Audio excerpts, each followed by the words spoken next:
بسم اللہ الرحمن الرحیم۔ السلام علیکم ورحمۃ اللہ وبرکاتہ۔ بصرہ شہر میں دو بہنیں رہا کرتی تھیں۔ وہ یتیم تھیں، لیکن ان کے والد نے اتنا پیسہ چھوڑا تھا کہ وہ آرام کی زندگی جی رہی تھیں۔ بڑی بہن بہت شاطر اور برے کام کرنے والی تھی، اور چھوٹی بہن بہت ہی زیادہ سیدھی سادی تھی اور اللہ کے بہت قریب تھی۔ اس نے اپنے اچھے اخلاق سے سب کو اپنا بنا لیا تھا۔ جو اس کو دیکھتا اس کی تعریف کیے بغیر نہ رہتا۔ اس بات نے بڑی بہن کو حسد میں مبتلا کر دیا۔ وہ جلتی رہتی اور بہن کو تکلیف دینے کی سازش میں لگی رہتی کہ کس طرح اس کی چھوٹی بہن لوگوں کی نظروں میں گر جائے۔ چالیں تو اس نے بہت چلیں مگر کامیاب نہ ہو سکیں۔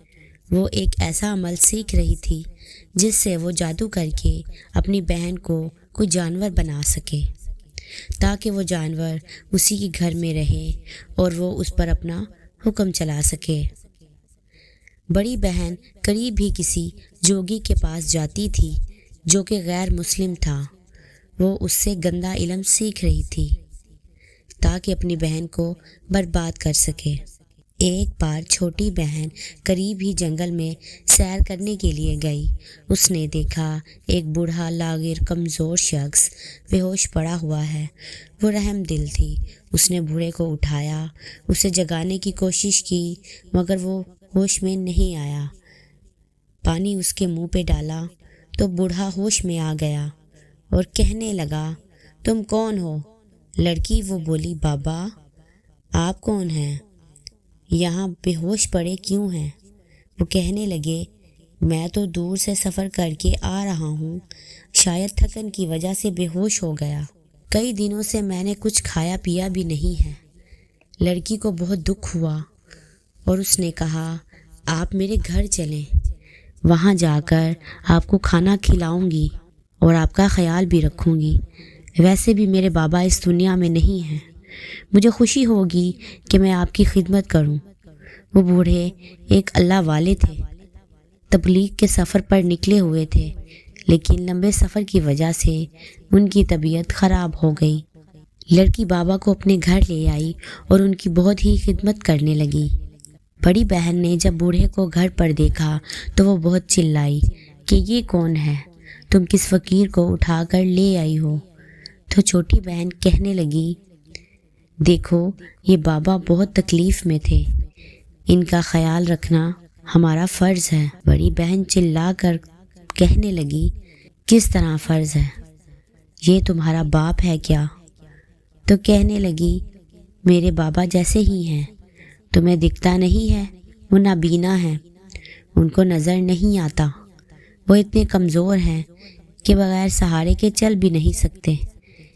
کیا میں ایک جوان لڑکی ہو کر ان کی مدد نہیں کر سکتی؟ بڑی بہن کہنے لگی، نہ جانے کن بھیک منگوں کو گھر لے آتی ہو، تمہیں شرم نہیں آتی؟ بڑی بہن کے ہوتے ہوئے بلا اجازت مجھ سے پوچھے بغیر یہ کام کر رہی ہوں۔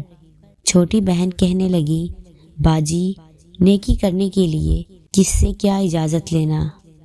یہ تو اللہ کے نبی کا حکم بھی ہے کہ کسی کی پریشانی کو دور کرو تو اللہ پاک آپ کی پریشانی کو بھی دور کرتا ہے۔ وہ اللہ والے اس چھوٹی بچی سے بہت خوش تھے۔ وہ کہنے لگے، بیٹی تم اللہ تعالیٰ کی بہت عبادت کرتی ہو، مجھے بہت اچھا لگتا ہے۔ لڑکی بولی، بابا آپ کو تو نظر نہیں آتا۔ بیٹا میں دل کی آنکھوں سے دیکھتا ہوں، مجھے پتا ہے کہ تم نیک بندی ہو۔ کیا میں تم سے ایک سوال پوچھوں؟ تو لڑکی کہنے لگی، جی بابا ضرور پوچھیں۔ تو بابا نے کہا، کیا تم رات میں نماز پڑھتی ہو؟ اس نے کہا، کون سی نماز؟ عشاء کی نماز کے بعد کون سی نماز ہوتی ہے؟ اللہ والے کہنے لگے، یہ وہ نماز ہے جو جاگ کر پڑھی جاتی ہے، یعنی ایک نیند لینے کے بعد پڑھی جاتی ہے، اس کو تہجد کی نماز کہتے ہیں۔ بابا میری امی نے جو مجھے سکھایا ہے میں بس وہی کام کرتی ہوں، مجھے نہیں پتا یہ کون سی نماز ہے۔ تو اللہ والے کہنے لگے، چلو آج تم میرے ساتھ عبادت کرنا۔ پھر وہ اللہ والے کے ساتھ نماز پڑھنے لگی۔ اس کو بہت مزہ آ رہا تھا۔ وہ فجر تک اللہ والے کے ساتھ عبادت کرتی رہتی۔ بڑی بہن نے ایک دن اپنی بہن کو اللہ والے کے ساتھ نماز پڑھتے دیکھا تو سوچنے لگی کہ لگتا ہے یہ دونوں کوئی ایسا عمل کر رہے ہیں جس کی وجہ سے میری بہن میری ساری دولت اپنے نام کروا لے گی اور میرے باپ کی ساری جائیداد اپنے نام کروا لے گی۔ انسان کی جیسی نیت ہوتی ہے اس کی سوچ بھی ویسی ہوتی ہے۔ وہ تو بس اپنے اللہ کو راضی کر رہی تھی۔ ایک دن بڑی بہن جوگی بابا کے پاس گئی اور کہنے لگی، میری چھوٹی بہن بوڑھے آدمی کو گھر لے آئی ہے۔ وہ اندھا ہے، اس کو نظر بھی کچھ نہیں آتا، لیکن وہ کچھ تو ایسا سیکھ رہی ہے جس سے مجھے نقصان ہو۔ وہ رات کے پچھلے پہر ایسا عمل کرتی ہے، مجھے لگتا ہے وہ میرے باپ کی ساری دولت ہتھیا لے گی اور میں کنگال ہو جاؤں گی۔ میں چاہتی ہوں کہ میں اپنے علم کے ذریعے اسے جانور بنا دوں اور وہ جانور بن کر میرے اشاروں پر چلے۔ تو وہ جوگی کہنے لگا کہ تم اس کو کون سا جانور بنانا چاہتے؟ وہ کہنے لگی، کوئی بھی بے زبان پالتو جانور جو میرے گھر میں رہے، میرا وفادار بن کر رہے۔ تو جوگی کہنے لگا، تم اس کو کتیا بنا دو، اچھا ہے، تمہاری حفاظت بھی کرے گی اور تمہارے اشاروں پر بھی ناچے گی۔ یہ سن کر وہ ہنسنے لگی اور کہنے لگی، یہی تو میں چاہتی ہوں۔ اب وہ روز جوگی کے پاس جا کر شیطانی عمل سیکھنے لگی۔ شیطانی عمل کے لیے اسے قبرستان میں جانا پڑتا، قبر کو کھود کر مردے کو باہر نکالتی، اس مردے کے گرد دائرہ بناتی اور اپنے شیطانوں کو پکارتی کہ مجھے طاقت دو، میری مدد کو آؤ۔ اب وہ خود مسلمان تو نہ رہی تھی، اس مردے کے ساتھ بیٹھ کر یہ عمل اس نے 10 راتوں تک کرنا تھا۔ ادھر اس کی چھوٹی بہن اللہ والے کے ساتھ تہجد کی نماز پڑھ رہی تھی اور وہ وہاں قبرستان میں مردوں پر جادو کر رہی تھی۔ ادھر چھوٹی بہن اللہ والے کی خوب خدمت کر رہی تھی اور ان سے خوب دعائیں لے رہی تھی۔ ایک دن اللہ والے کہتے، اچھا بیٹی، اب میں چلتا ہوں۔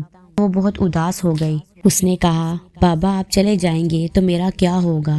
بابا کہنے لگے، اللہ سب سے بڑا نگہبان ہے، اس کے سوا کوئی نہیں جو بندے کی حفاظت کرے۔ اس نے وسیلے ضرور بنائے ہیں، ہم سب کو ایک دوسرے کی مدد کے لیے بنایا ہے۔ اللہ تمہیں ہمیشہ آباد رکھے۔ جو باتیں میں نے تمہیں سکھائی ہیں ان پر عمل کرنا۔ پھر اللہ والے وہاں سے رخصت ہو گئے۔ اب وہ لڑکی اکیلی رہ گئی۔ بڑی بہن نے دیکھا کہ یہ اب اکیلی رہ گئی ہے، اب وقت آ گیا ہے کہ میں اس پر اپنا عمل کروں۔ رات کو وہ بڑے قبرستان میں گئی۔ 10واں دن تھا۔ قبر کھود کر مردے کو باہر نکالا اور اپنا ورد کرنا شروع کیا۔ وہ شیطانوں کو یاد کرتی جا رہی تھی اور قبرستان میں وحشت بڑھتی جا رہی تھی۔ اچانک ایک زوردار کان کو پھاڑ دینے والی آواز اور کسی نے کہا، جا، تجھے وہ علم مل گیا ہے جس سے تو کسی کو بھی چاہے تو جانور بنا سکتی ہے۔ وہ بہت خوش ہوئی اور جوگی بابا کے پاس آ کر کہا، مجھے وہ علم مل گیا ہے، میں بہت خوش ہوں، میں کامیاب ہو گئی۔ اب میں گھر جاؤں گی اور اپنی چھوٹی بہن کا اس کا جینا حرام کر دوں گی۔ جوگی بابا نے بولا، جاؤ، لیکن خیال رکھنا۔ وہ کہنے لگی، میرے پاس جو ہے وہ اس کے پاس نہیں، مجھے ڈرنے کی کوئی ضرورت نہیں۔ اب وہ اپنے گھر واپس آ گئی۔ پہلے اس نے بہن سے میٹھی میٹھی باتیں کرنا شروع کر دی۔ چھوٹی بہن بھی اپنی بہن کی باتوں کو اس کی محبت سمجھ رہی تھی۔ ایک رات بڑی بہن نے پوری تیاری کر رکھی تھی، وہ خاص عمل کو کرنے بیٹھ گئی کہ دروازے پر دستک ہو گئی۔ بڑی بہن کہنے لگی، کون آ گیا؟ اس وقت وہ چلا اٹھی۔ دروازہ کھولا تو سامنے وہی اللہ والے تھے۔ اس نے کہا، تم اس وقت یہاں کیا کر رہے ہو؟ بابا نے کہا، کیا میں ایک رات یہاں پر رک سکتا ہوں؟ وہ کہنے لگی، میں نہیں جانتی تمہیں، تم ہوتے کون ہو یہاں پر رکنے والے؟ بابا نے کہا، کیا تم مجھے نہیں جانتی؟ غور سے مجھے دیکھو۔ وہ بابا کو غور سے دیکھنے لگی، یہ تو وہی اللہ والے ہیں۔ وہ کہنے لگی، نہیں، میں تمہیں نہیں جانتی۔ وہ جھوٹ بولنے لگی۔ اسی وقت چھوٹی بہن آ گئی۔ وہ بابا کو پہچان کر خوش ہوئی اور کہنے لگی، آئیے بابا، آئیے، اندر آئیے۔ وہ انہیں اندر لے آئی۔ بڑی بہن کو غصہ آ گیا کہ آج تو میرے عمل کا آخری دن تھا اور یہ بوڑھا اندھا فقیر آ گیا ہے۔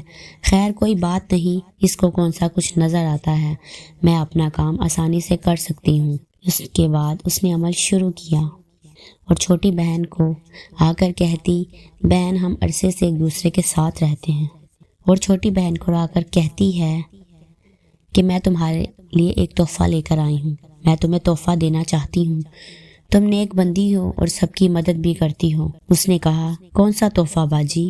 وہ کہنے لگی، ایک آئینہ ہے جو میں تمہیں دکھانا چاہتی ہوں۔ اس آئینے کو دیکھ کر جو بھی اپنے آپ کو سنوارتا ہے وہ دنیا کا سب سے خوبصورت انسان بن جاتا ہے۔ چھوٹی بہن نے کہا کہ مجھے خود کو زیادہ حسین کرنے کی کیا ضرورت ہے، میں دنیا کو دکھانے کے لیے کوئی کام نہیں کرتی۔ بڑی بہن کہنے لگی، ایک بار دیکھ تو لو، یہ آئینہ کتنا خوبصورت ہے۔ چھوٹی بہن بھولی تھی، وہ باتوں میں آ گئی، اس کی مکاری کو محبت سمجھ بیٹھی تھی۔ وہ آئینے کی طرف دیکھنے ہی لگی تھی کہ اللہ والے نے کہا، رکو بیٹی، اور بڑی بہن سے بولے، مجھے لگتا ہے تم زیادہ خوبصورت ہو، پہلے تم اس آئینے کو دیکھو کیونکہ تم اس کی زیادہ حقدار ہو۔ بڑی بہن نے کہا کہ آپ کو کیسے پتا کہ میں زیادہ خوبصورت ہوں؟ تو بابا نے کہا، بیٹا آنکھوں کا اندھا ہوں، دل کا اندھا نہیں ہوں۔ اس نے سوچا کہ اس پر جو عمل ہے وہ تو میری چھوٹی بہن کے لیے ہے، مجھے تو کچھ بھی نہیں ہوگا۔ تو وہ بابا سے کہنے لگی، ٹھیک ہے بابا، میں اتنی خوبصورت ہوں تو چلو میں ہی دیکھ لیتی ہوں۔ غرور سے اکڑ کر جیسے ہی اس نے آئینے کو دیکھا تو سامنے کتیا کی شکل دیکھی۔ جیسے ہی اس نے کتیا کی شکل دیکھی وہ خود بھی کتیا جیسی بن گئی۔ وہ انسان تھی، جانور نہیں تھی، اس لیے بولنے لگی، یہ کیا ہوا میرے ساتھ؟ بابا نے کہا، تم نے اپنی بہن کے لیے گڑھا کھدوانا چاہا اور اس گڑھے میں گرانے آئی تھی، آج تم خود اس گڑھے میں جا گری ہو۔ تم کیا سمجھ رہی تھی؟ کیا تم پر کوئی جادو نہیں ہوگا؟ ہم بھی اللہ والے ہیں، تو وہاں اپنا عمل کر رہی تھی، ہم یہاں اپنا عمل کر رہے تھے، ہم اللہ سے دعا کر رہے تھے جو تو کر رہی ہے وہ الٹ جائے۔ تم جادو سے بہن کو جانور بنانا چاہتی تھی، تباہ کرنا چاہتی تھی، اب تم خود ایک جانور بن گئی ہو، ایسا جانور جسے دیکھ کر کسی کو بھی کراہیت آ جاتی ہو، اور جیسے حسد اور لالچ نے تمہیں برباد کر دیا ہے۔ اللہ والے کہنے لگے، چھوٹی بیٹی تم نے اپنے اچھے عمل سے اللہ تعالیٰ کو راضی کر لیا، اللہ نے تمہاری حفاظت کے لیے ہمیں بھیجا تھا، ہم بھی اللہ کے عاجز اور ادنا سے بندے ہیں، اب ہم چلتے ہیں۔ لڑکی کہنے لگی، بابا آپ رک جائیے، میرا اس دنیا میں کوئی بھی نہیں، آپ ہی رک جائیے۔ تو بابا کہنے لگے، نہیں، ہم یہاں اسی کام سے آئے تھے، اور تمہیں یاد ہوگا کہ میں ایک دن جنگل میں بے ہوش پڑا ہوا تھا، دراصل میں بے ہوش نہیں تھا بلکہ اللہ نے اسی دن سے ہمیں تمہاری حفاظت کے لیے بھیج دیا تھا، تم اللہ پر اسی طرح بھروسہ رکھنا۔ تمہاری بہن نے اپنے اعمال کی سزا پائی اور تم نے اپنے اعمال کی جزا۔ سبحان اللہ۔ میں امید کرتی ہوں آپ کو ہماری آج کی ویڈیو پسند آئی ہوگی۔ ملتے ہیں اگلی ویڈیو میں، تب تک کے لیے اللہ حافظ۔